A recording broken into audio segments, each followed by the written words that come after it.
And now, a special episode of Donny Boast, Weekly Football Flash, with your host, Donny Boast. Ladies and gentlemen, Week 4 is in the books, and that means we are one quarter of the way through one of the most bizarre, topsy-turvy NFL seasons we have seen in a long, long time. We seem to say that every year here on the Donny Boast Show, but then again, we are through the looking glass with parity. These teams are never who we thought they were. And nonetheless, we keep watching, soaking it all in, and hoping for a miracle of change week to week. But right now, what we can tell you is that nothing makes sense, and next week's lines most likely will be pick'ems across the board because nobody knows anything in the sport of football, particularly the NFL.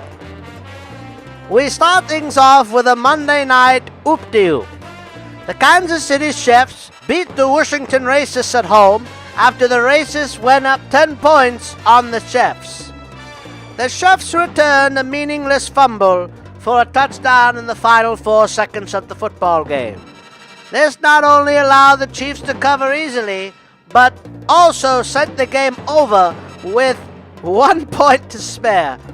It was a gambler's worst nightmare and indicative of everything foolish that is going on right now in the league. What else can we tell you? The Sunday night game looked like it was good until the Sea Chickens came out in the second half and remembered they used to be a dominant force in this league. Russell Wilson, whether he's elite or not elite, can dance around with his feet, and team after time falls for that lousy stretch bootleg rollout while he floats it up so perfectly to some lazy running receiver at tight end, and that's kind of their entire offense. The Oakland Raiders are in big trouble.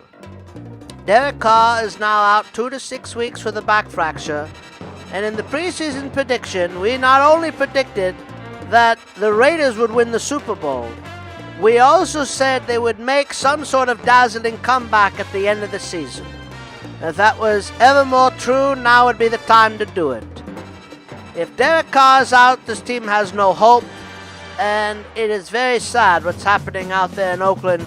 Just when you thought they had righted the ship, the football gods once again pulled the rug out from under the Raiders. The Broncos look good at home beating the Raiders, but then again, this is how that game was supposed to look.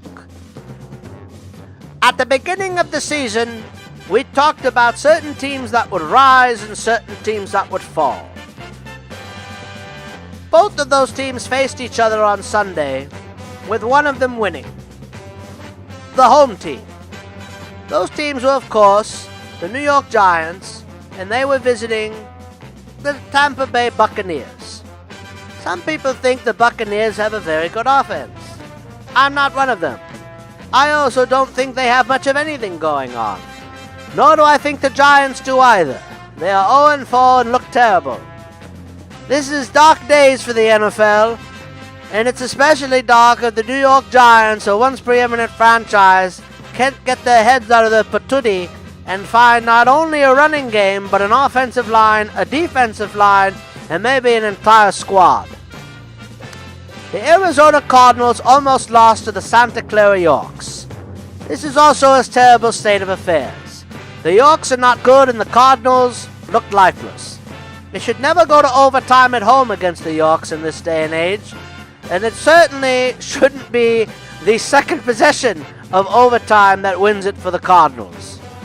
The fact that the Yorks had gone down and kicked a field goal, forcing the Arizona Cardinals to score the touchdown to win the game, is almost even more pathetic in its own terrible way.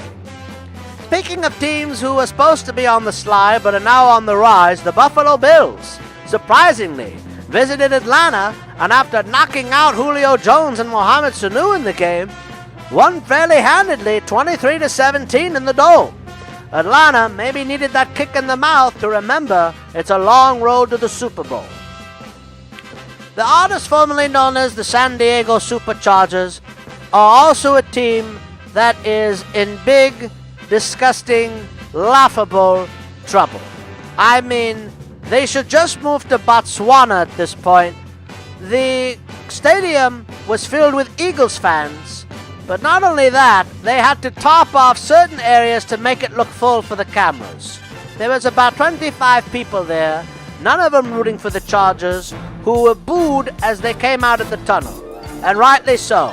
They ended up losing the game at home regardless, 26-24 to the Eagles, who still looked pretty good. Speaking of Los Angeles and pretty good, Mr. McVay has things rolling out there in LA. He is a great young coach, and of course it helps to have Wade Phillips, a defensive guru on the other side of the line.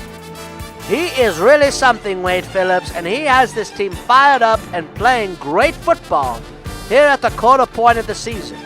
They defeated the Dallas Cowboys in Dallas in a game that Dallas was just supposed to win, and they didn't. So talk about doom. The Dallas Cowboys have a lot of questions to answer here at the quarter mark. They don't look very consistent. The Detroit Lions won in Minnesota. Minnesota lost their rookie running back. I don't know who either of these teams are at the moment. I don't know if it really matters either. The Cincinnati Bengals reminded us that the Cleveland Browns are still terrible, and we have no business thinking they're good anytime soon. I don't know what it says about the Bengals, though. That's a whole nother story. And that division is in big disarray.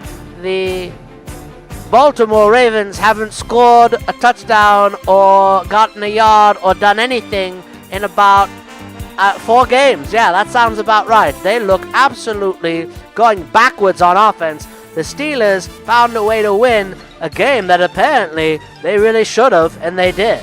The Texans, wow, Deshaun Watson just absolutely exploding. 57-14 the Texans won.